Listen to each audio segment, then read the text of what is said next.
nous avons enregistré des cassettes de musique. Le 7 février 1983. Lundi, il a plu. J'ai mangé une pizza chez Domino, saucisse poivron. Le 11 décembre 1991. Mercredi, le vendredi suivant, je ne suis pas allé travailler. Bien. Les capacités du cerveau sont stupéfiantes. Si Orlando peut se souvenir de tous ces détails, est-ce que nous sommes tous dotés d'une capacité de mémoire bien supérieure à celle que nous connaissons? Un coup ciblé sur la tête peut-il doter notre mémoire d'une capacité illimitée? Les scientifiques ont interrogé Orlando à plusieurs reprises. Toutes ces indications météo pour des dates postérieures à 1979 sont exactes.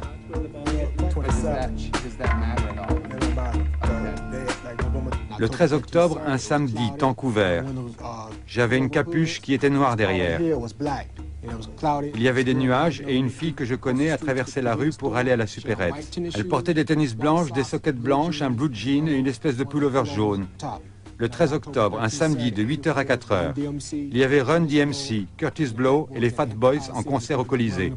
Des gens ont été dévalisés sur le parking, ça fait beaucoup pour un cerveau. Tout s'est passé il y a 20 ans. Comment fais-tu alors? Je ne sais pas, c'est comme de savoir que le 15 octobre est un lundi. Orlando apporte la preuve que nous possédons tous ces capacités. C'est une découverte scientifique majeure. Contrairement à ce que l'on pensait, les autistes de haut niveau ne répètent pas jour et nuit pour arriver à ce niveau de mémoire. C'est faux. Notre premier objectif était de prouver que nous possédons des capacités analogues à celles des autistes de haut niveau, mais que le cerveau les supprime de manière délibérée. Je m'appelle Ben Geish, je suis peintre et musicien, j'habite Berlin. C'est ma voix que vous entendez depuis le début de ce documentaire. Dans ma tête, quelque chose empêche manifestement mon génie de la mémorisation de s'exprimer. Mes aptitudes au calcul mental sont très moyennes et je suis incapable de me souvenir du temps qu'il faisait le 13 mars 1985. Mais pour acquérir cette faculté, est-ce que je serais prêt à prendre un coup sur la tête? Et vous-même, le seriez-vous? J'ai été engagé pour cette série de 3 documentaires sur le cerveau en tant qu'individu moyen et j'ai été soumis à un examen tomographique pour me comparer au génie. Ces dernières années, les technologies de la résonance magnétique ont permis aux neurologues d'ouvrir la boîte noire à l'intérieur de nos têtes. Ils ont constaté qu'il n'y avait pas une forme de mémoire, mais plusieurs qui se sont superposées au fil de notre évolution. Le tube étroit et le martèlement du tomographe ont manifestement éveillé de mauvais souvenirs dans certaines zones de ma mémoire. Je sais parfaitement que je ne risque rien, et pourtant mon cœur se met à battre la chamade. J'ai beau me dire que des graphistes new-yorkais vont créer une animation à partir de mon IRM, et que je pourrais voir mon propre cerveau à la télévision, mais ça ne me rassure pas pour autant. L'accélération de mon rythme cardiaque est à mettre sur le compte de mon tronc cérébral. En cas d'excitation, mon corps se place instinctivement en état d'alerte.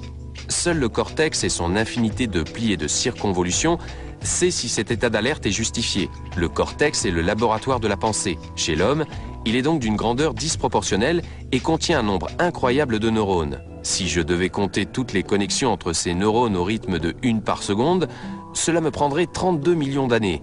Le moment de panique que je ressens lors de la tomographie est dû au système limbique, commun à tous les mammifères. C'est notre mémoire émotionnelle, et elle influe davantage sur nos comportements que tout le bon sens issu de notre cortex.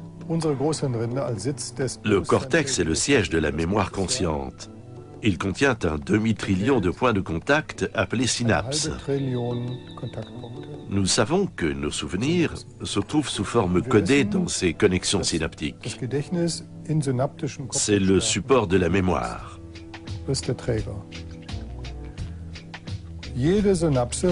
Chaque synapse parmi ce demi-trillion est à même de gérer une dizaine de niveaux d'activité différentes.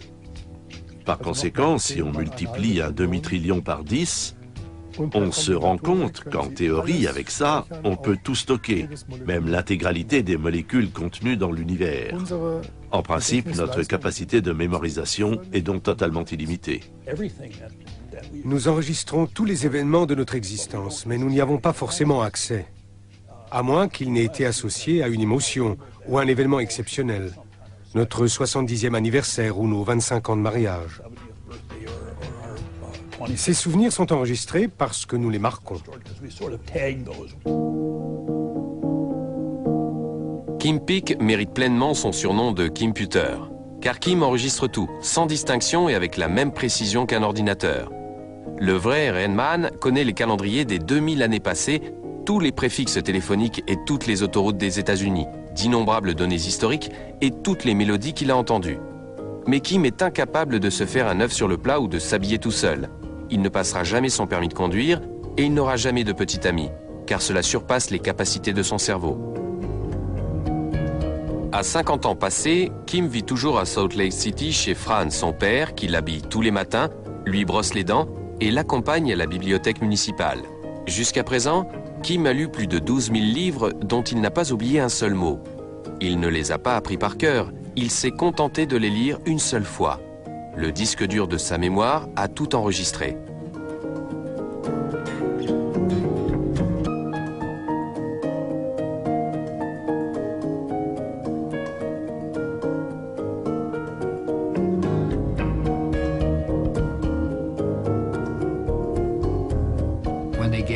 On lui a fait passer un test. Il devait lire 8 pages, ce qu'il a fait en 53 secondes. 2 heures plus tard, il était capable de restituer 98% de leur contenu, y compris le numéro des pages. Quelque chose dans son système optique lui permet d'organiser les informations. J'ai demandé à subir le même test, puisque tout le monde ne s'intéresse qu'à son cerveau. Il m'a fallu 23 minutes pour lire le document qu'il avait lu en 53 secondes. Je me souvenais de 45% du contenu, ce qui est normal. Il est capable de lire une page d'un œil, l'autre page de l'autre œil, et de tout enregistrer sur son disque dur. C'est une véritable encyclopédie de la connaissance, d'une connaissance obscure. Mais c'est aussi une personne chaleureuse et sensible. En quelle année Churchill a été Premier ministre? 1940 à 1945 et 1951 à 1955. Qui a écrit la musique de Dr. Zhivago? Maurice Jarre. Quelle était la chanson du film? Quand a vécu Alfred Hitchcock? De 1899 à 1980. Qui a succédé à Charlemagne? Louis le Ier. Quels sont les 6 prédécesseurs d'Élisabeth II, reine d'Angleterre?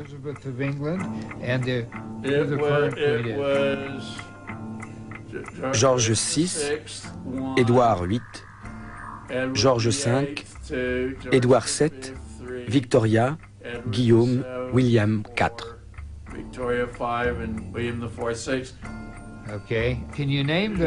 Quels sont les chevaux qui ont gagné 3 fois le derby du Kentucky?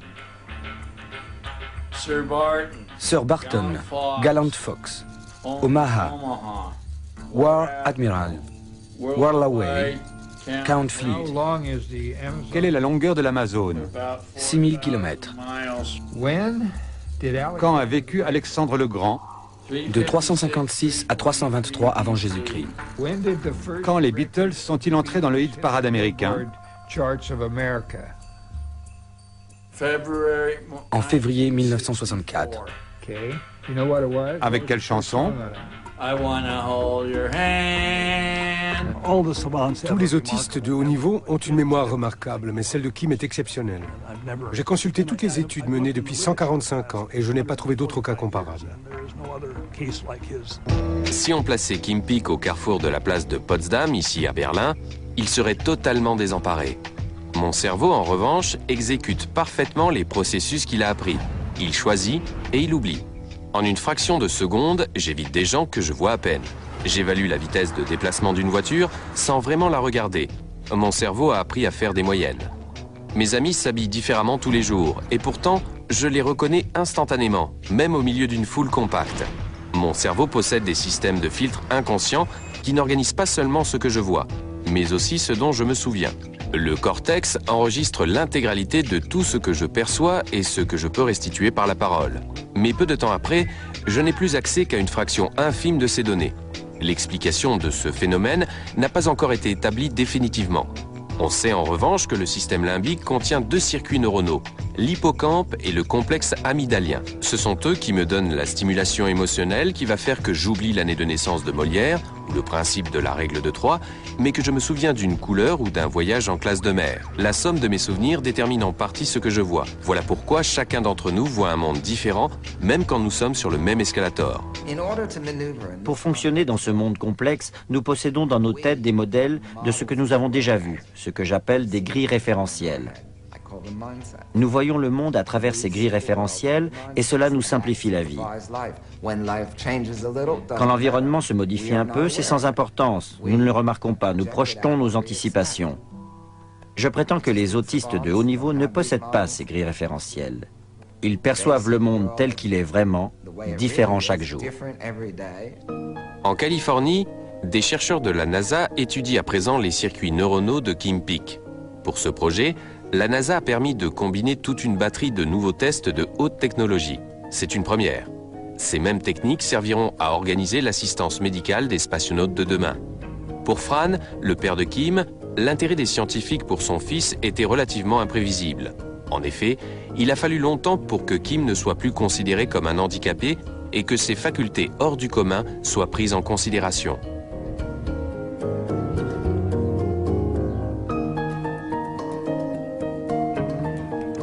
Il a commencé à lire à l'âge de 16 mois et semblait y prendre plaisir.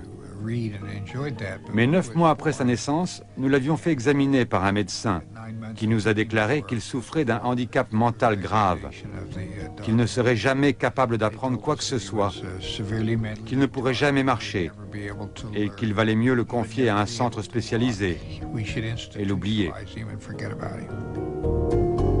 À 4 ans, Kim mémorise pour la première fois 8 volumes d'une encyclopédie, ainsi que les réseaux routiers, téléphoniques et télévisuels des États-Unis. Pourtant, aux yeux du monde, il passe pour un monstre. Ce n'est qu'à 33 ans que Kim rencontre le scénariste Barry Morrow. Celui-ci se lance immédiatement dans la rédaction de Rain Man. 2 ans plus tard, Kim et son père s'envolent pour Hollywood. Dustin Hoffman lui dédiera son Oscar avec les mots suivants « Je suis peut-être la star, mais toi, tu es le ciel ».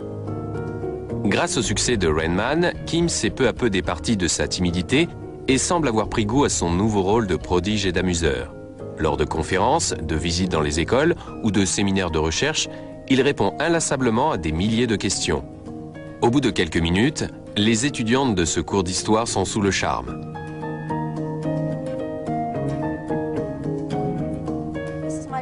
Je suis née le 5 août 1947. C'était un mardi. Cette année, vous fêterez votre anniversaire un vendredi et vous partirez en retraite en 2012, un samedi. Quel était le film qui a fait le plus d'entrées quand elle avait 15 ans? Laurence d'Arabie. Exact. Kim, voici Laura. Elle va vous dire sa date de naissance. Le 20 janvier 1987. C'était un mardi.